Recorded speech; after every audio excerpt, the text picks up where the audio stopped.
Hello. Hello. Hello. Hello. Hello. Hey.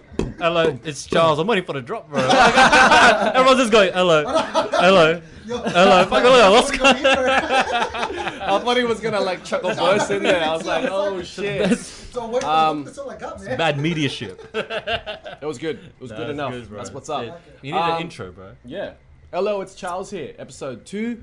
And it's a podcast that we're working on. Raf's doing tech, so he's behind the lens right now. Shout out to Raf, man. What up? Raf Shit. Flores. Check out the Cheat Coders Network. There's a lot of things in the works, a lot of podcasting and media sharing. But you know, it's great that we're all motivated to just do things. That's it. Just roll with it, bro. Just roll with it. So I have with me now Daniel Gomez, a friend of mine from over the years. Hello. We call him Gomes in our group, so we have like a group chat and everyone's got a nickname and his one's Gomes. So Daniel Gomez, hello. That's it. Thanks for That's joining it. us. Gomes. Charles. And yeah, obviously like this is just me chatting to my friends, and when you want to talk about friends and someone that's been around for a very long time, prominently in my upbringing through high school, like in Sydney, coming from New Zealand, it's also Richard Masigan. That's it, man. Richard You know, Masigan, how's it going, bro? Bro, so good, bro. Like, we go way back, and I just don't know where to start, man. True. Maybe I'll just introduce myself. Yeah. Go ahead. 5'11". I've known Charles since, like, mad irrelevant, but, like, just letting you know my height, bro.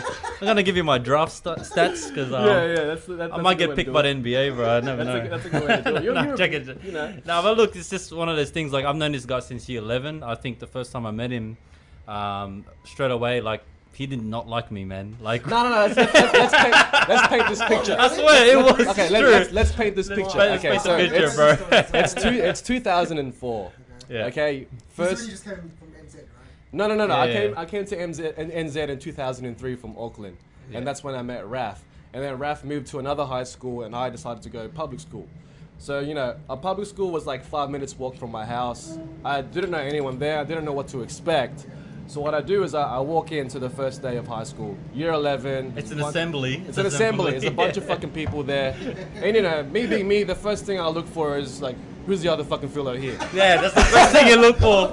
Like, You know what? But he doesn't know that I'm new to that school too. So he Exactly. thinks I'm like OG in that school. Oh, But yeah. we're both coming in this school not knowing that we're strangers, with To each the other, school, yeah. but to the school too, because Yeah. 11 and 12 I decided to go out of private and go to public because I didn't want Same to waste my situation. parents' Same fucking situation. money. So And he lived in like St. Yeah. Clair, which is probably like Yeah. I don't know, let's say like 15-minute drive from Erskine Park High School. Erskine Yeah. Park High School was the choice for me because it was easier to get to, and obviously it would be the same for Richard. And mind you, this school is like 5% filler. There's not many fillers. Not many. So It's like a small handful. you couldn't even count like with your little Yeah. 10 fingers. A very- like, very small amount. So we stood out. Like I saw him from one side of the room, he saw me at the other in the assembly.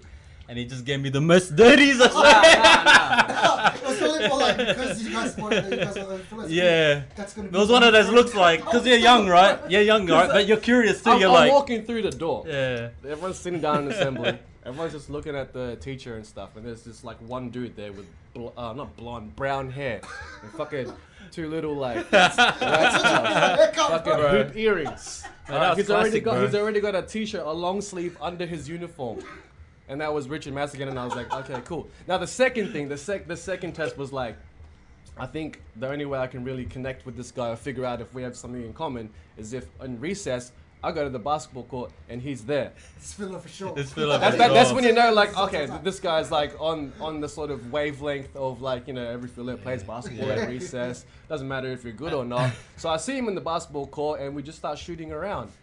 Yeah, it was pretty awkward because like when our first conversation was, hey, you filler? He's like, yeah, and I'm like, Why is and that the first thing? it's the first thing you ask, and then I'm like, do you play ball? Yeah, and I'm like, oh what? We're standing in the court. Let's go. But then it's crazy because when you're in high school, like the perception of another philo. Charles, stop moving your leg. Your leg. Okay, cool. Yeah, true. So Yeah, The perception of just like seeing somebody that's a filler in the area. Sorry, my leg was shaking before. I was like, it's the fucking Red Bull, and like the mic was fucking shaking and shit. Yeah, but the conception of a filler in general, you know this. You're, what, with Well, your I don't know, bro. 30, I went to school down south, so like, true. It was like 4 fillers through the whole thing. I don't know what it was with our generation. Like, I think every filler that was somewhat talented in basketball just thought they'd just be better than everyone else. Yeah. Like, it was always a tension, like a challenge. But the good thing is with us, when we first hit the court, it was our first way of connecting. Like, and he didn't know I was new to the school too, so I think that's why we connected really well. Both strangers to the school. Yeah, exactly. And you know what's crazy? The thing that flipped me out is after we spoke, I had actually met him a month earlier at a camp. The youth camp. Oh yeah. Because like I was part of a youth like before. Like a youth group. Taking it. Yeah, like around Taking year it 10. back. And then like they all gathered all the youths together and we went to this like weekend camp. Like a retreat I remember something this. like that. And I met him there. I didn't really talk to him. All I noticed was this guy was doing windmills in the grass. In the grass, bro. Straight up. Born in the grass. So I had an idea that this guy could do windmills. So I thought, like, you know, he's pretty urban.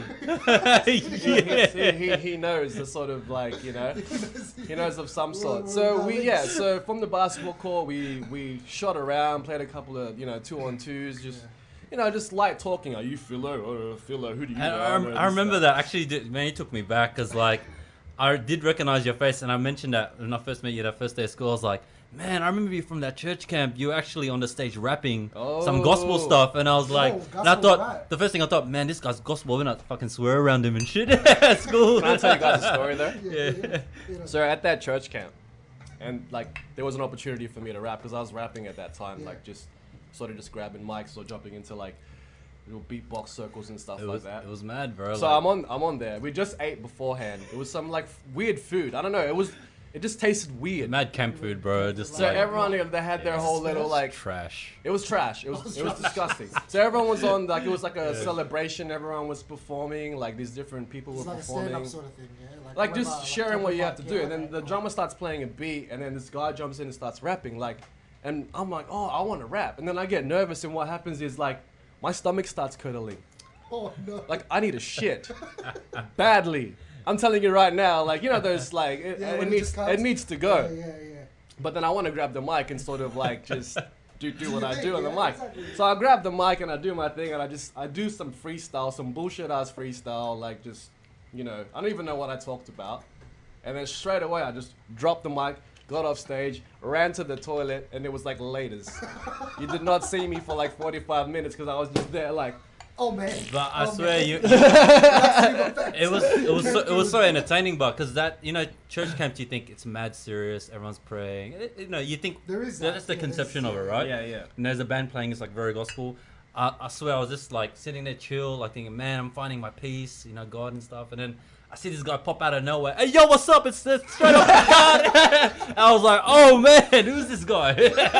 But But honestly, like Yeah. youth camps It was and, mad, like, bro. and youth, they were the first opportunities for me to get up and express myself Wow. live, Yeah, like, man. I had no idea through about rapping. Like once, because I did the whole like beatbox and little mini battles thing between like Raph and I, and all that kind of stuff. Yeah. And then like when it came to like mics and like presenting it in like a performance sort of format, it was like the youth and the church that had opportunities for me to get up there and That's express why I opened the myself. doors for you to- I'm not trying to knock the religion or the belief, Yeah. because obviously to some degree I was raised in that Yeah, environment. of course. You know what I mean? But for me to grab the mic and those things really helped me like develop my love for wanting to perform. And God's like, plan, do- bro. Exactly. That's it, man. Well, let's fast forward it. I remember, obviously as time went on after about a year, he showed me, his crib where he rapped and stuff. And I wasn't a rapper yet. But I was into hip hop and everything, like everyone else, obviously being a philo, right? And then he was like, "Why don't you rap?" I'm like, "Nah," because I was obviously didn't know how to do it. Saw him do it, but when you're around someone 24 hours, he start to sort of it brushes off on you. Because this was the stage where I was curious about. Yeah. So then I was like, at the time, all I was into was like you know, our era was just like DJ stuff. So every fucking fella thought they were a DJ. They fucking burn some mix together and be like, here's my tape. Like some scratches on it and shit. So I thought I was a DJ first. Remember I told you? I was like, I want to be I want to be your DJ. And then I can imagine like Richard's Slow Jam CD, bro. and bro, I'll tell you, it did not work out. We were on the fucking on his computer, and I was trying to do some scratch noises. I go, this is fuck, bro. I think I'm gonna rap, man. Like, So it went from windmills in the grass. It went from being a DJ and to actually start writing and rapping. Because the goal back then was to like we didn't know nothing about like getting on the radio or sharing our and music. breakdancing was done. Like everyone was a breakdancer, and unless you were really up there, like in local wise, we thought let's do something different. This guy's a rapper. All right, everyone likes hip hop's part of our, you know, good old culture. We just ran with it, man, and it went from there. Then that's how I met Raf. Funny story about Raf, but like I want to bring this up. Sorry, man, but No, go ahead. It's this guy and Raf. I'm sure from the last podcast, they were friends first, and surprisingly enough, I knew Raf of Raf, but Raf didn't know that. But we all have mutual friends. There was a girl that went to his school, Denise. She told me a story. She goes, you know Raf? And I go, no, I know of him. And when I met him the first time, we got the bus to Charles's house. I was like, hey Raf, I actually know you. He's like, what, really? Because there's a crazy story, right? Like I heard, she said that there's a guy in my school that rapped. His name is Raf. And in class, they got told to say a prayer. He put his hand up and said, I'm going to rap the prayer. So he actually rapped the prayer, and I was like, that's dope. Denise thought it was a bit whack. I was like, man, that's dope, man. I want to meet this guy. Like, so he rocked up. I already knew who he was before he stepped through his doors, and I was like, man, these two were the like dopest rapper like that I knew of, in terms of you know, friends. And I was just like, man, that made me want to write too, obviously. So. That's my story, man. As you can see, the bond, the link, and the friendship developed quite quickly after that awkward sort of introduction, where I was trying to explain with my legs fucking shaking and shit. But it's a Red Bull, man. we just we clicked straight away. We went to each other's houses as normal teenagers would do, and we just hung out every day. Like we had the same classes, and it just naturally developed as like that was your mate. Like that was your, you know. We were just like two dudes that went to the same school, that had the same things in common. We love basketball. We love hip hop music. Did not study, bro. Just fucking wrote raps, went to sleep, made me goreng, wrote raps. I remember we even did, one time we dogged an excursion and like just to watch WrestleMania, bro. Like just I can't remember that shit. Yeah. There's so much dumb shit. Like you think back, like man, we did some pretty reckless stuff. Yeah, WrestleMania and wrestling was a big thing. I think I wasn't as into it as much, but when I met Richard, he had like a whole stack of DVDs of like all the WrestleManias. So he educated me on the placement of like Goldberg, The Rock. His favorite wrestler was Shawn Michaels. It's the DX era, bro, the Attitude Era. So when you're from that era, like you're gonna be foul no matter what. Like SmackDown vs Raw on PS2. PS2, that was the go-to game. Like we'd just play for hours. That's it. Speaking of video games, he was always the better video gamer. This guy was like used to always fuck with. There was this one time where we were playing Tekken 3, and we did like, you know when you just go hard out, you do 5 rounds. And like I was a cheap cunt, so I'd either use like use the low key. Oh, use it. Like Richard was the one. This guy, mad technical. This guy was the one that made me want to like study the 10-hit combos and like really take shit seriously. Because you know when you just play Tekken, it's like, oh, I'll pick Eddie, and then he'll just do some crazy shit, and then hopefully I'll win. Nah, this guy had fucking 10-hit combos. He had moves. He knew when to block. You know what I mean? Like once he got in the sky, he never hit the ground, bro. He had 2 characters that he was fucking amazing with, and that was Warang, and that was Law. Once he had you on that combo, that's it. Later, half your life is gone. And I didn't know the King 10 combo grab thing. Yeah, I didn't know any of the combos and whatnot. So I got to the point where I was just like, fuck. Just rage quit. Fuck this shit. And he just looks at me and he's just like, bro, it's just a game, man. Of course. That's fucking you. One night, I just got sick of it. I just fucking kept losing. And I was just like, fuck it. On another note, that's how it felt. Want to hear something amazing? So back to the basketball story. We made it to the finals with 4 players the whole season. Like there was, we were all. They let you play like. Yeah, like we would sometimes would have 5 if my friend was there, but he was kind of 1 foot in, 1 foot out. I'll play, and if he's obviously if he's got a date with a girl or something, I'm gonna dog sport. Fuck you guys. So it was technically it was only 4 of us, right? Remember this? So we Like it was me, you. We had we had a New Zealand guy, Philip, and Sean, the Aussie guy. He was actually an ex-rep player. Yeah, he was good. So we had 4 really good guys that you would pick. Like, I mean, I'm blowing myself up, but we were pretty good. Like, all 4 very good guys in one team, and an extra now and then. But we made it to the finals. It was like one of those like playground teams Yeah, where it's yeah. like, you know how everybody plays And because you everyone all was- play. And one era. And It was one and one was- era, bro. one was big. And everyone was just like Yeah. about that playground Yeah. style. So we played other schools, and there was times where we had 5 players at the beginning, and then it came to a point where we only had 4 players. But it's high school. There's no like genuine rule to have like fucking 5 Yeah, people. It's yeah, like yeah, sport day, yeah. Thursday. So we'd have 4 players, and we took it all the way to the semis, and then we just lost Think- because we just didn't have any Yeah. subs. And that's why when you played at us in Ride, you saw the chemistry with us. Yeah, it was like, crazy. It's like, you know, when these I guys would throw the have played ball together for behind years. my head like this, and Charles would just catch it like Yeah, like naturally. straight out of there, man. Like those cuts were like, I didn't even see that coming, bro. Yeah, no, Yeah. basketball was one of the main things that we meshed on. Yeah. Yeah. Well, like it was just. Well, definitely like not. I wouldn't say the Michael Jordan era. It's a bit past our age in our generation. I think more Kobe era. Us. Yeah, Kobe Yeah, was. Kobe was that good. was when like the Kobe Lakers. Shaq. Number the- 8 Kobe. The yeah, Lakers yeah. were winning Number 8 Kobe, everything. yeah. It was like the Lakers and the Spurs. The Vince Carter And dunk Le- contest. LeBron was Oh, just coming in, That was Yeah. hard. so yeah. But basketball's a big part of high school with a lot of my Yeah. friends. Like it was good. So it was basketball, music, a And that's bit of. what like connected you guys. Some up of the links. Culloden had a mean school, like real tough guys. We were like typical suburban 4 guys in this big like den.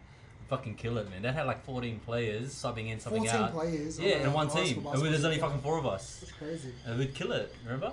Yeah, It's and the crazy. funny thing is that Yeah. when you're a teenager at that time, you think that that's everything, like that's the world. Yeah, Yeah. exactly. Like you don't realize that in high school, once high school's done, that's it. That's it, yeah. And like all we ever worried about was like Yeah, basketball. we definitely had the hoop Don't dreams, worry bro. about I your swear. studies. Dreams for sure, Exactly. man. So that just Yeah. draws back, but it was fun. Yeah. You know, Yeah, I wouldn't like. I don't regret the times that we had in high school because you're always gonna remember it, and then Yeah. when you develop strong bonds and friendships, That's what it's like about. it's always man. that. Like Yeah. you can always reference it into a conversation when you see each other. You know what I Yeah. mean? Yes. And that's one of the relationships that I have, especially with Richard, Mm. is that I might not see him for like 6 or 7 months, That's but it. as soon as I see him, it's like the. The same It's like thing. day one Yeah. again. Yeah. Like, we And know I guess we- everybody can speak Yeah. for themselves when they have friends like that. Yeah. Yeah. But it's good to have friends like that in Oh, your definitely. life. Yeah. Yeah. I mean, that's what you aim for, you know That's what I mean? it. Yeah, man. That's exactly. That's what you aim for. Wow. But then again, like there's also times Richard is one of those friends where he just consistently roasts me. I'm pretty sure I've been there for most of them. Till this day, this motherfucker is making memes and putting it in group chats Yeah, yeah. and just destroying me to the point where I'm laughing and I'm like, who the fuck? That's me. This guy's fucking me up. Because there's just so much shit that just goes on. So you're like, who is he talking about? And he's got to talk. That was just like, yeah, it brings me to another story. This is the one that sort of semi cut me. I felt the the burn. recent one in the Japan photo. No. That's later on. This is still like high school days. Okay, so high He's school doing it days. since All right, then. everyone's getting the real fucking like. It's all about the haircuts. Oh yeah. It's all about like, cause you have the Asian hair and Asian dudes always have Yeah, the but crazy we all hair. had that, you know what I mean? Exactly. Yeah. I never died, but I don't think I Haircuts had were the it. shit. So like, I tell my mom, I go, Mom, can you take me to Cabramatta? I want to get my haircut done in this specific place, like, cause Richard had a real mad haircut. He had like, I don't know, What did he you had, have back then? What- he had a Man. little bit at the back that was curling, and then he had spikes up there, and it was brown. And it- What? Wait, can you explain that again? It's like a mini mullet, but it's not a mullet. Like it's kind of just pops Yeah. out. What the hell, bro? Like that's what. If you look back into the styles of like early fucking, I don't know, let's say I think that was like From- your West Side. yeah. 2004 to 2006 is like it's just the spike on the I don't know, it comes to the side and you have a little bit at the back. I didn't have that haircut. I had the normal like just the Asian spike, and Richard was like moving on. He was going to the next level. So I'll go A in. little bit extra. Yeah. So I go in. My mom does the shopping. Hair admin on point, bro. What do you do? Your research. So I go in, right, and then I get my hair cut, and like I'm like, I'm gonna leave a bit at the back, you know, You told let me it so. fly out. He left the longest hair Okay, going. right, I left it at the back, and I had it spiked, and I'm like, okay, this is great. And then I stopped by the chemist, and I'm like, Mom, I'm gonna get my ears pierced, you know what I mean? She's like, are you sure? Are you sure? And I'm like, yeah, I want to get it pierced. Like dudes at school, like we just got his ears pierced. Dudes at school have their ears pierced. I want to get my ears pierced. So I get my ears pierced, and I'm all good. Sunday ends, it's back on Monday. I go back into school. I'm freshed out. You know, I've got my uniform. My hair's like product out. Everything's right where it's supposed to be. I got my piercing. Richard looks at me and he goes, "What's wrong with your haircut?" You look, everybody, this guy looks Taiwanese. Bro, my mouth, bro. My mouth. He looks at me and goes, "Check out this guy. He looks Taiwanese." And here I am. I'm just like, oh. You know what, but you like with that one of those haircuts for sure, bro. Because you're a light skin filler. Yeah. But Taiwanese. It was like an Asian Jerry curl, bro. It was like. I think he just boxed me in that fresh category, and I was just like, damn, I dropped like $50 on this. The next day, he did not have that anymore. So what did you do? I shaved my head. I went to St. Clair Barber after school, and Richard was there. I feel had bad, Richard bro. there just to make sure that if I had this haircut, he would have fucked me up. And then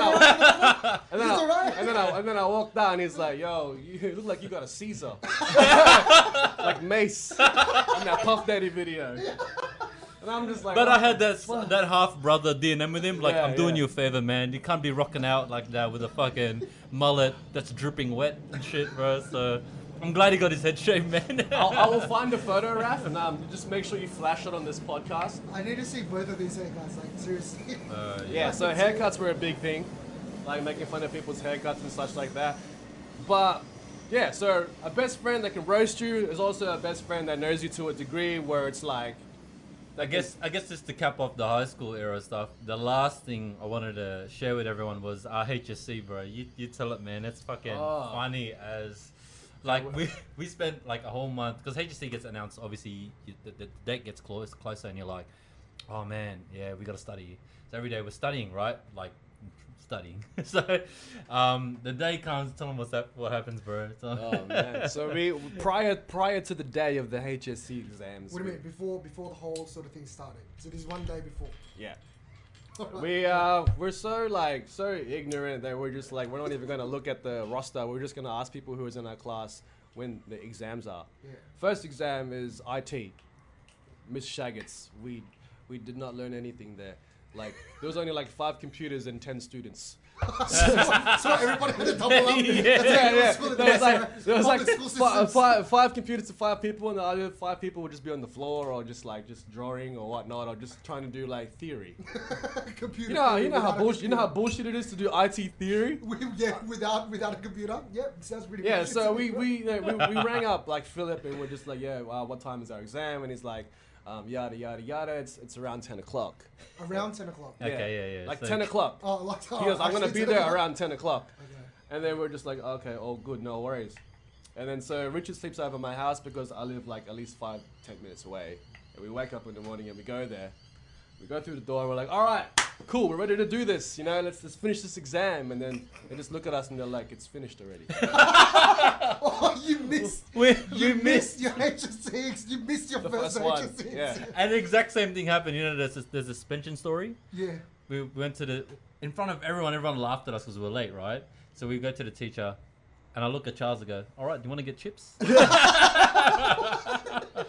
It was bullshit. Schooling Like, was I really think serious, our friend got it wrong, but he was a smart one that checked the roster and knew that it started at 9. I don't know what he was on when he said it was 10 o'clock. We thought it was 10. We didn't check our roster. We come in and the exam's We over. didn't even make the HSC. So you know what was bad about those days as well? Like, Yeah. texting wasn't big then because of prepaid. Oh yeah. Prepaid credits were 32 tens. Yes. You had Right, to wait till that's you had to wait till like after 9 or something, 7 and then to you have 7, 7 p.m. to 7 a.m. Yeah, yeah. Talk on the phone. So you couldn't even double check what time it was back then. Too busy playing Snake, bro. Fucking. Yeah. So, but Unbelievable. they ended up like giving us a shot. Oh, so And they said it, so like after the actual exam was finished with the first batch, they were like, okay, cool, come back at this time and finish it because you just have So to. sorry for our parents, man. My dad. Yeah. At graduation day, my dad's like, he kind of knew. He was like, so you guys are gonna get your life admin together? Why don't you guys, being a filler, he's like, why don't you be a nurse? 'Cause all straight fillers up. are nurses. Oh, why don't you join the military? Remember? But Richard's dad. the both of you. Hold on, Yeah, Richard's dad is like I don't even want to use a fancy word. He's a filler dad.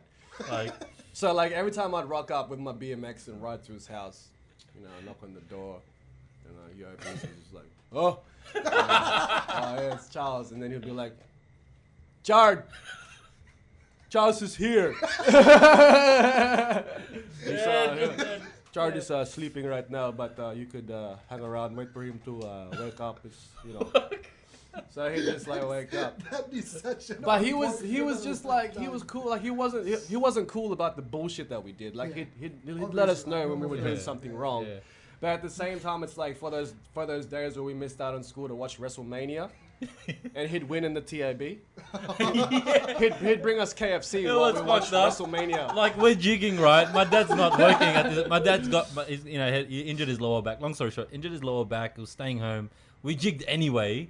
At the time, Foxtel WrestleMania was on Foxtel only. We had to buy it. Yeah, so he had Foxtel. We had the setup at my house. We jigged school. My dad comes home, and that's how cool my dad is, man. Props to him. He'd come in and be like, "You're jigging school?" I'm like, "Dad, it's WrestleMania. I paid for this. If you paid for it, you can jig school." I said, "Fuck, that's hectic." And then my dad, and then he comes out with the money bag. Goes, "I just wanted the TAB. You can all get KFC." And then we just have KFC. But he's like, "Yeah, I can't." Like, just jarred. His face was like jarred. And Charles's expression Charles was like, here. "Fuck, your dad's mad, bro." Charles is here. Charles is here. And then Richard's mom will be like, "Hey, Charles, where is your mom? Where is your mom?" You always want to know about our well-being because they're so fucking reckless. That's what it is. So we were just two mates that were just like inseparable in a way where it's like we just hung out a lot. And like he's the type of friend to be like, he's that first dude you call when you're bored and you'd be like, "What are you doing, bro?" You know what I mean? So that was go-to. We ended up graduating high school. Yes, you know what I mean? And he didn't even wear uniform for the whole year. So he rocked up in graduation with no uniform. Wow. But they still gave him the certificate. So, you know. Man, just I to always get out found of the way. loopholes, bro. Like the principal he knows too. He'd be like, "Man, how do you get away with rocking filler? Like filler's back now, right? yeah. But back then it was when it first came out. So we were always like, being like different, I guess, being cool. But the principal, remember, rocked up to me and you're like, "Man, how'd you get away with it every day?" Bro, I just told the principal I was poor and I was homeless and I couldn't afford uniform. You're rocking filler. Yeah. All right, bro. But bro, I fucking got away with it, and Charles would be like, "That's amazing." It's just like, so much wonder and amazement. it's just high school foolery. So moving on, we graduated, and then it came to a point where we were like, "All right, the fun's over. What do we want to do with our lives?" Gotta get serious, yeah. And we just all had that same dream that any other fucking 16, 15-year-old like Filipino that raps wanted, which was like, "Oh, we were gonna go become rappers and be signed and be super successful with the bullshit music that we were making in my PC with the $5 mic and the tissue on the top."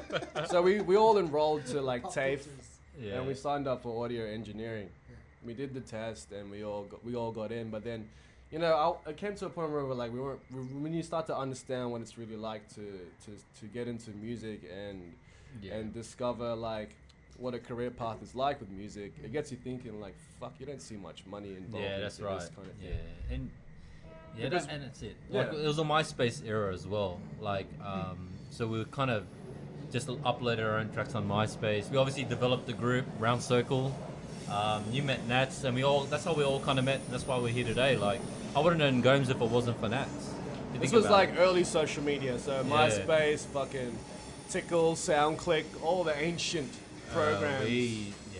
That's right. So I think that's when we really started reaching out to other people like that did music, and Raf came back in the mix after he finished high school. But you think about it, Raf was the first one that actually put the visuals together. Like, we were all recording, sharing songs, but when Raf was like, "I'm gonna study, doing videos," and he actually invested in cameras, we actually had a team. We're like, "Man, I think we're ready for that next step." So the YouTube game was different. Once YouTube came in, Charles and Nats were all over it, man. And you remember that? That's like you knew us from the music first before you actually met us, right? I'm pretty sure. Like, no, you met you Nats. guys are like, what the hell is this? Because what, down south we didn't have that, like, in Herschel area and stuff. There wasn't that rap culture. it wasn't there. It was really by the book stuff. Yeah. So we met Nats, and then you brought me. I'm like, wow, man, I've never seen so many Filipinos in my life. It was fun. It was fun. Like, you know, when you at those times we were all naive. It's just like a bunch of philos that liked to do rap music, and you know, everyone always hears the story over and over again. So drawing back to like graduation and us sort of realizing that like music is totally different to how we perceived it from graduating high school. We needed to sort of lower our expectations. We all started getting jobs. Richard, you got a job at Hoyt's, Mount Druitt. I remember this. Fucking best thing ever. You know why? Free movies. That's right. I was so arrogant, man. Well, like I applied for Wonderland, McDonald's, and Hoyt's. I didn't get Wonderland because I fucked up on my resume. I wrote I'm so how dumb I am. On my date of birth, I wrote today's date. and I got the letter in the mail. You did not get the job, and I realized I bet you because I fucked up on my resume. Look, don't judge me. I was 16. You know, I was dumb. It's my resume. So I fixed that shit up. I rebutted. I went to Macca's and Hoyt's.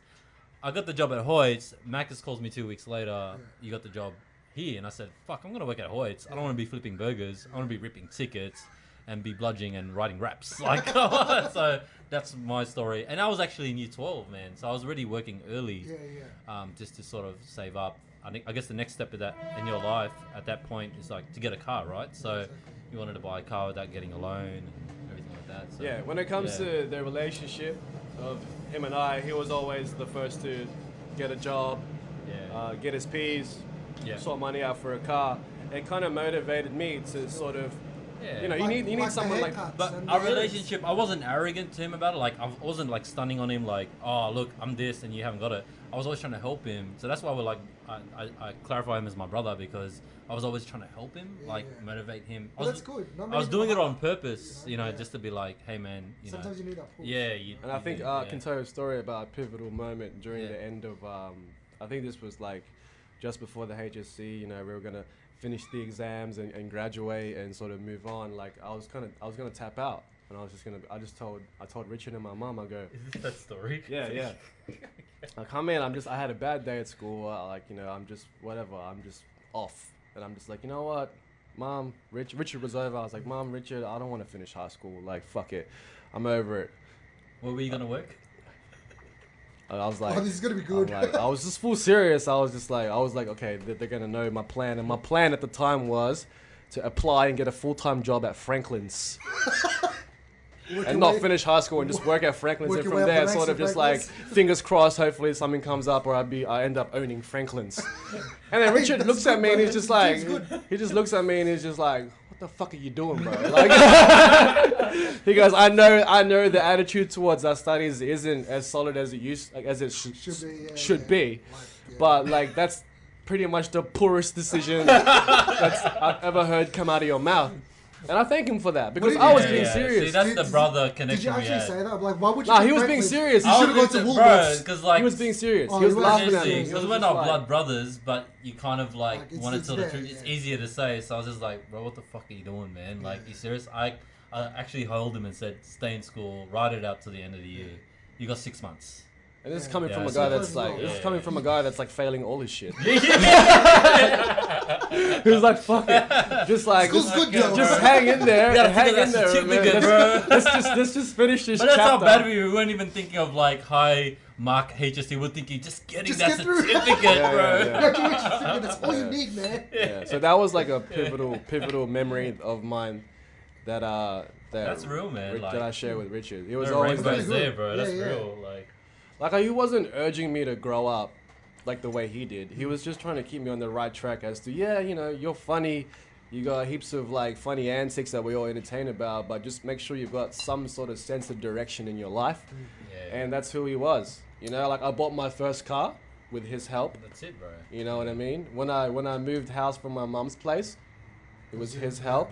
Whenever I had like, I needed information or like tips on getting a loan to get a car, you go to Richard. Like I had that sense of security where like this guy is that dude in my life that will obviously just tell me to go. You know what I mean?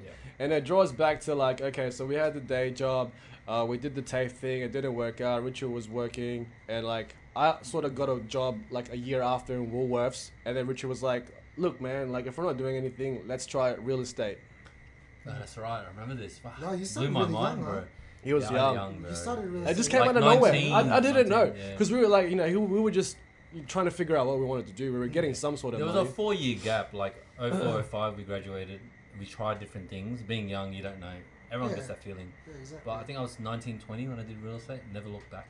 So it was kind of... That is pretty young for that yeah, industry, right? yeah, like, a lot of people do it like, later on. Yeah, so we did the real estate license thing because you got to do like a course for Well, like 2 weeks. I didn't even know that you did a license as well. We did a course together. We actually went to It was in college. the city. Oh. And I was trying to be fucking I was at least trying to get his bag right, like his money right at least. She's like, come with me. You're not doing anything. You're fucking yeah. just try.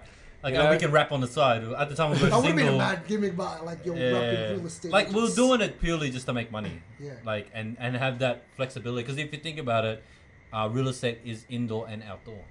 So when you're outside, you have time to listen to music. Yeah. And that's why I loved it, because I still had time to record and write stuff in my car between appointments.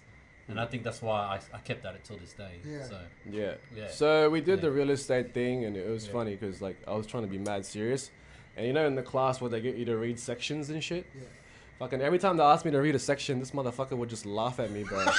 this is a classroom full of professional This people college? trying to get a fucking job in real estate. And I'm just like, for fiduciary functions, and then Richard would be like, fiduciary functions, and then the instructor would be like. But you know me, What's man. I'm going the on? ad-lib guy. I'm Yeah, the you are. biggest ad-lib guy, man. So we ended up both getting it. It was 2 weeks. We smashed it out. Richard got an opportunity. I got an opportunity, but the problem with me is that I didn't have my red peas yet. I didn't have my peas. Richard was about to get his greens. That's right. And so I had an opportunity, Wow. but it fucked up because I was like, couldn't get around I'm going to this. get my peas in 2 weeks, so if you give me this job in the next 2 weeks, I can start. Yeah. I ended up failing my reds, and they were just like, oh, laters. And I left my job at Woolworths as well. I remember that. So I had man. nothing. Yeah, wow. But I ended up finding another job. But Yeah. then Richard carried on, and till this day, he's just still moved doing up with it. this Yeah, industry. yeah. But it's just funny how career paths sort of curve in the right way for people, exactly. and sometimes Doesn't it work takes for a bit everyone. more time for other people. See, man, you gotta look after yourself at the end of the day. Let's be real here. Like, we all have dreams to do what we're good at in terms of hobby and everything, but I think when you want to financially back yourself, you gotta make the adult Yeah, decisions, you have to right? pull that So sometimes. Do you love what you do, eh? I do. Look, I'm not gonna lie. Like, it's not all rainbows. When Yeah. I first started, it was just a job to me. Like, Yeah. I was 1 foot in, 1 foot out, Yeah. as I was, because I still love hip hop. Yeah. I still love rapping. I still love hanging with you. Yeah. So for the first 4 years, I was kind of just like, yeah, it's a job that just pays me, Yeah. right? It wasn't until I left Yeah. and tried to do something else. I worked at Full Locker for a while, Yeah. and you remember that? Yeah. I was at Full Locker for a bit, and then I was like, Sleeping in shoeboxes. You told us actually. yeah, a it funny was story about around this. when the sneaker phase came back, like the Jordans and shit. when they were coming So out I think that retro, kind of lured me to that Yeah. that thing as well. So, and that's what it was, man. And then it wasn't until the market boomed, I was like, when you leave something that you do that you're used to, Yeah. and you leave it, I felt that sense of like, fuck, I regretted it. I shouldn't have left. Because if you think about it, you've been doing something for so long, whether it's half-assed or not, you're still learning something, Yeah, exactly. and you know it. Starting fresh into retail, I was like this. I wasn't a manager or anything like that, so I was like, man, I miss it. When the market boomed, my phone kept ringing. I had about 10 people that wanted to sell houses. I left, went back into real estate. I sold probably 40 houses in 2 years. Made my bag, my money, bought an investment property, obviously with the help of my partner, obviously. Because Sydney's fucking suffocating, bro. You know that. Yeah. How It was is it? nothing crazy. Like, I bought an investment just to put something on my name. Of course, yeah. And I'm still here to this day. Like, I'm at a position where I just sit there and people are looking for me. Whereas before, I'm always door The one knocking everyone. doing, Yeah, that's why I never left real Do the estate in the West, prospecting bro. and Just stuff. be honest. And I love helping my friends. Like, I've seen even, I'm not going to name names, but I've seen people even older than me that I looked up to, like breakdancers and everyone else. And I've helped them. Like, Rich, I need a property to rent. Yeah. Priority, bang. Looked after my friends. Yeah. You know, like, put him in. Even this guy, where he lives now, bro, like, Yeah, that Yeah, was he one- helped me yeah. get I advice. got a friend like that. So that's a good life hack there, Yeah, bro. exactly, Like, to bro. be honest. Yeah, So 100%. yeah, but that's pretty much where I am now. Now I'm just in the market shit again in terms of sales. So I can now in rentals again. So that's what I'm doing. Yeah. But I still love music. I went to his gig. Like, I'm still friends with you guys today. So number one is music by heart. Financially, it's real estate for me. Of course, you need something yeah. financially. So, Yeah. yeah. Yeah. But let's fast forward, bro. How do we meet this guy? because we dwelled so much on us. I think it's just like the nightlife. It's just Nats. Someone's just there. Don't worry about it. But what I respect about this guy, he just like everyone knows him, man, and he's tight with everyone. He's tight with everyone. Yeah, like the Philo community is so small. Like this Philo West, which is us, and this Philo East and stuff. But this guy just like because there's only like 3 of us. Exactly. Like crazy. Yeah. So we met Gomez through like Nathan and us hanging out in the Asian club scene. I think when I met him, I was out of my face. I was really drunk. I think we all were. And the first thing I think it was like, what was it like? Well, I met you at Nat's house once. I remember, and I think it's coming back to me. Yeah. I met you at Vanity. Remember Vanity? Was it Vanity? I think it was before then, bro. Pump House? Pump House, maybe. I think it was Pump House. The first thing you said was, I knew of you because of Nats, and you were like, hey, I'm Gomez. You're Richard. Fuck together, we're Richard Gomez. Oh, yeah! I remember that. It was Pump House. See, that's how you met him. How the fuck did we meet then? We met before that, but because I met you before I met Richard. Fuck, I'm just like trying to figure out. Yeah. I think because I think of you as a friend where I've known you for a long time. For ages, I never really thought about. Like, I don't even have an origin story. Like you guys have a funny origin story. It's fucking funny, bro. It was dickhead as well, bro. Richard Gomez. How did we meet back? I don't know. It's most likely through Nats. Yeah, through Nats. Nats is the plug, man. He's a people connector. But you've always been a great friend in the sense where like you just support what everyone's doing. Yeah, you need that. You know what I mean? Like, you need ultimate friends. Hype man. You balance us out, to be honest. Like I'll be really like you balance us out, like because we all have like rapper, we all have our alter egos, but I think you glue us together and ground us as a friend in terms of friendship. Does that make sense? Like, yeah. Like, and that's the thing. That's a good thing to have. Like, I think your missus is messaging. Oh, is it? There you go. Yeah, so we were talking about how I met you and Nats, and that's probably how I knew you because I've known Nats for a long time, and I have to duck out. Yeah, sweet. When the wife is calling. The wife is calling. We're gonna wrap it up real soon, anyway. So, hey guys, Raph is stepping in. Like we're this is all in the works. We're all building. This is just typical everyday hangout shit. How'd you find the show last weekend? Man, that was really different. Like Raph told me the first gig you guys did. It was like I think the place threw me off a little bit. You know, like the way they described the place, like there was legs hanging from the ceiling. Like, what do you mean there was legs hanging from the ceiling? You know what I mean? And then there were mannequin legs. Oh, fuck, lead with that, bro. You know that's a Hibernian house. Yeah, so I didn't know what to expect. You know, and I'm used to your normal rap, hip hop style performances and stuff like that. That kind of energy, right? Yeah. And Friday, I wasn't expecting that. There's a mosquito on your shirt, bro. I just killed it. Oh, thanks, bro. You just made the mosquito and the blood on my shirt. Thanks. Nah, I saved your life, man. My man. I saved your life. That's cool. Nah, but it was good, man. Yeah? It was, the energy was different. I think you were really in your element. It's time to talk about the stage dive, though. Oh, it wasn't really a stage dive. It was a stage hop. Like I'm just going to jump off the stage and then land on the crowd and just do a little death roll type of thing. Because the thing is with that last song, because we usually do our set, Dream Cities. I'm trying to make it more Dream Cities. Dream Cities LLC is cool. It's like just to inform with people, like it's a collaboration thing. But initially, like with the Dream City set, we do like the normal songs that we do, and then when it comes to the last song, which is Personality Disorder, the one where we go turn it loud, which is gonna come out real soon. Which is the first gig because it had a different atmosphere, and you did the same thing at that first gig, and it was a bit more live then. I think because it was just the stage. The stage was a bit more higher in this one, and then I think the crowd was a bit more laid back and pulled back, while the other crowd, I think it was just because it was different. Like I'm not gonna say the hipster crowd, you know, but when he actually did that in the other gig, everyone was live, like everyone was like going crazy because the way that the setting, the whole stage was laid out. Everyone was sort of in the room. Yeah, it was very intimate. It was really very compact. compact. Very compact, very intimate. Everyone was feeling the heat. And then everyone was just really live. I think So in a way, I've had those 3 gigs. I know that this song sort of makes an impact in a way where like it gets people sort of moving. It's the last song. You want to make it, a good impact. But then the crowd, I sort of didn't size it up to the point where it was like there were a lot of people that were just new to the sound, new to the the setup, and new to the arrangement of what was going on. So they were more like they were enjoying it. I can see their faces; they were listening to it, but they kind of need to figure out what's what, and they were just like, oh, it's not a normal hip hop gig because they've got like elements of a band. So it's not like put your hands up in the air right now. Wave it up. See, that's what I was used to. That's the stuff that I'm seeing from you. So I attempted. I wasn't trying to stage dive. I was just like in my mind, I'm like, can I clear that fucking speaker in front of me and just continue the set? And still just, got hops, bro.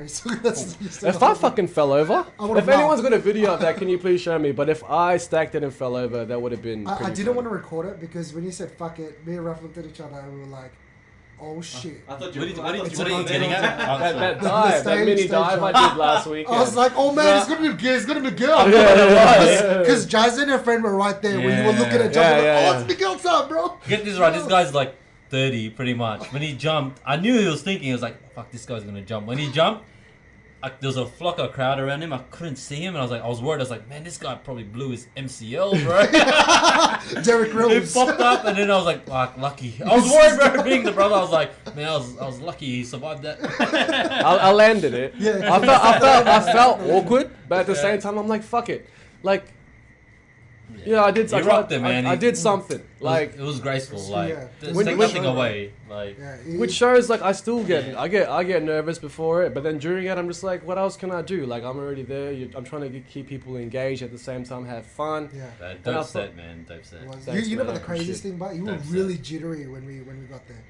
Yeah. You really but that's just how he is, man. Yeah, like, and then like no one's perfect, bro. I don't know, but you know when you do your normal rap stuff, right? The normal hip hop. To us, it's different. To us, you go on and you're so confident at the beginning and stuff. Yeah. And then you just bring that the whole way through. I've never seen you like that, like jittery, like sort of nervous and stuff. Yeah. Like, oh shit, is it gonna be alright? It's a big thing because like day one friends are there too. It's not just the crowd. It's like people he grew up with as well. I was having a discussion with my bassist, like, and my drummer as well, like. Michael Solo, incredible drummer, man. Oh, and man, he rocked it, man. Your band he rocked it, man. Your band, Michael Solo, just being part of like, well, they're the band and I'm the vocalist. We combine together, we become something. We become Dream Cities. Let's just not get that mistaken. These guys are fucking awesome as themselves, as artists and musicians. But he was telling me that he finds it easier to play to crowds of people that he doesn't know than playing to crowds of people that he knows. That's crazy. And it makes sense at the same time, like. Because people know you and see the change and the growth. Whereas people that don't know you, it's easier. Because you're showing them what you are now. Absolutely. And like, it's like as well, I think you have that subconscious mentality is, oh crap, are they going to like it? I have to make sure that it's good. Because even if it's a crowd of 100 people and like a good quarter of them are your friends, you're only going to worry about that. Your friends, because they know. And trust me, man, I held my tongue. Those parts where we were talking, I was gonna say a lot of ad libs and stupid shit, but I held my tongue. Out of respect, man. He said it low, but like, you're not easy. Just went facts. even if you did say that, like I wouldn't take any offense to it. I'd just be like, that's just my dude bigging me up. It's been happening for a long damn time. I'm used to it. It's numb to it. So the show at the Captain Cook Hotel went really well. It went well, man. You know what was nuts? The theater side. Oh, that was cool. It's small, but at the same time, it's like, man, it's really, really, how do you say, authentic, and like just wow, like. Alex, Andre, and Michael are really. And they're really nice too, man. Nice dudes. I love them, man. They're good. Hopefully, we finish off what we're doing. We should be dropping a single in the next couple of weeks. Nice. Obviously, you guys will be informed about that, but no, I really appreciate the chat. No worries. Daniel Gomez, Richard Masigan, since 2004. Fucking 4, bro. That's since long. Forever. The origin story between like DJ Gomez and I. DJ. But he's a singer now too. He's starting to record. You're singing too. You're doing stuff. He's doing stuff. Everybody in our group has got some sort of way to express themselves, and Daniel sings a bit. I mean, you know. But we will do a separate cast about that. We'll just chat. But this was great, man. I caught up with Richard and you. Catch up. Oh yeah, man. Because a lot of this stuff, like people probably see me and be like, "Oh, who's this guy?" Like, but they don't understand. We've been friends for like ages. Because there was a lot of new people there. Like, who are you, man? Like, we've been here forever, bro. Yeah, exactly. Just our friend. That's it, man. But we all have that one guy, like, you know, that's the thing. Like, we all have that one best friend. I guess the theme of this was just like stories between Richard and the origins, the genesis. And it's just sounds like a Marvel comic. The origins. But do it in a filler accent now. The origins. So I guess moving forward, Charles, where are you now in sort of like music and stuff? And like, I know that now I've seen this growth. Your stage presence is crazy. I'm just doing what I want, bro. Yeah, that's crazy. That's like cool. it's always man. I'm doing what I want. Nah, cause it's like you can tell he's not a virgin, bro. Look at him. Look how it looks, bro. I'm a bit drunk from the surgery, but nah. I look at him like he ended his virginity a long time. Nah, he just did it now. Yeah. So That's hard. That's foul. Yeah. I just want to like I want to do foul what facts. I want to do, and like I think behind it all, like when I was doing the hip hop and rap stuff, I've always been curious as to how the alternative edge towards the rap delivery would go, because I'm a big fan of Linkin Park, Fort Minor, Gym Class Heroes, even the Red Hot Chili Peppers. I was that dude in high school, like Richard knows that. I used to hang out with the dudes that skated and played in punk bands, and I used to hang out with the dudes that listened to hip hop and play basketball. It wasn't even a thing for me. Like I was just brought up to like everything.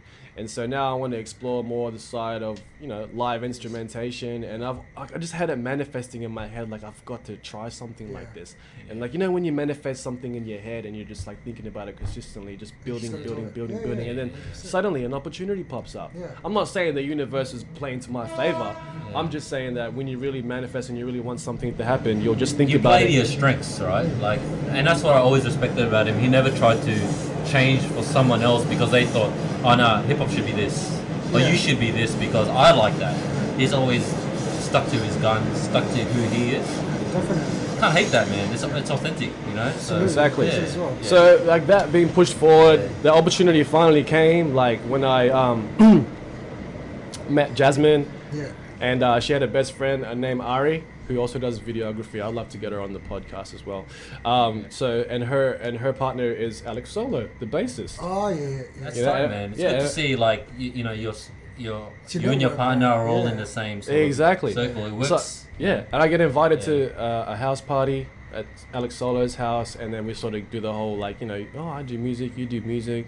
This makes sense. And then we just have a chat, and then he listens to my music, and he says, that's awesome, that's cool, and I'm like, yeah, cool, and I'm like, play me some of your music, and he's like, oh, we're working on this beat, and then he just plays this, and then I just start like freestyling, and he's like, yeah, I mean, we already knew what to do from there. We were like, let's just try it out, and then from there we just build a relationship, and that's what it is. So just trying different things, man. I've always wanted to be part of a band, and these guys are the right guys to be a part of. Like they're good dudes. Man, no, you're killing it, man. Yeah, like, I appreciate that. Real man. Natural doesn't look like awkward when you're on stage. It looks really good, man. Because like I know like you guys notice that I do get nervous before I get up there, but then that was honestly the first time I've seen you like that. You know why? Because I'm starting to get more comfortable with who I am. Like I'm alright to show that emotion. I'm alright to just be myself. That's it. Be yourself, and it makes it real. Like because being back in the rap days, it's like you can be confident. You can flex, show, man. You gotta flex and show people what's up. But for me, it's like nah. Like I want you guys to connect with me in a way where like anyone can do but this. You could really tell with your delivery for that performance as well. I think you were really like in the zone for that delivery. Bro, when you did that stage dive, and I was so drunk, I was like, I saw this angel wing aura around him when he flew off the speakers. I'm not kidding, bro. And he likes skateboards, so I thought, man, he was like on an invisible skateboard when he was dropping over the speakers. I fully like got mad. Like after I landed that, I was like, there was two things running through my head. I was like, yes, I didn't fall on my ass, and two, did I look fucking awkward? You know what I mean? I was half like, oh man, is he gonna forget the lyrics? I kept going. Probably three. I don't want to look at Richard because the reaction would have been be like, foul. So it works with different crowds, and that's the best thing about performing live. You know what works next time, and you know what sort of needs to be pulled back for the next one. Keep going, man. I appreciate that. Big time. So Dream Cities, the album's gonna be called Everybody's Nobody. We should be dropping a single soon. Thank you for coming to that show. We should be doing more shows. But hello, it's Charles here, episode 2. Richard Masigan, Gomez, thanks for coming around. So if there's any feedback or any comments that you'd like to drop on the podcast, please do. We're working on it as we go. We appreciate everyone that likes to tune in and listen, and hopefully we just keep the ball rolling. Thanks, Raf, for doing all the tech. Thanks, you. Get used to us with the day onesie. See him perform. He sits in the front of the stage, making us smart ass comments. That's us, man. Just him. Thanks for joining us. You guys for another episode of Hello, it's Charles. Hello, it's Charles. Hello, it's Charles here. That's it. All right, peace. Peace. That's it. All right, peace. Peace. That's it. All right, peace.